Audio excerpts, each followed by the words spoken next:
Republicans in Endicott are questioning a tax break for Ideal Senior Living Center that the Democrat-controlled village board recently signed off on.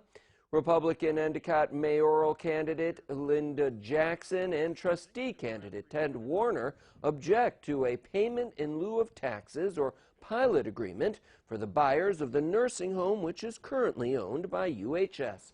At a meeting last October, the Endicott board unanimously approved the 20-year agreement, which would start at $65,000 a year in the first few years and gradually increase to $112,000.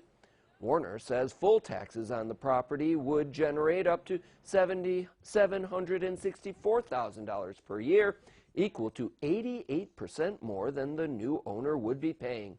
The property currently generates no property taxes as UHS is a nonprofit.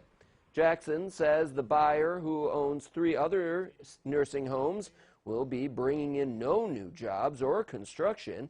She says before the board took their vote, the buyer had already submitted an application to the IDA stating that while it couldn't pay the full taxes, they would be willing to pay up to $250,000 per year instead.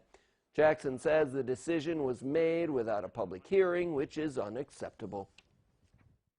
It appears that this board is destined to repeat the same indiscretions by not doing their due diligence and rushing to make decisions. It's time for new leadership in the village of Endicott. It should be very obvious to Endicott taxpayers.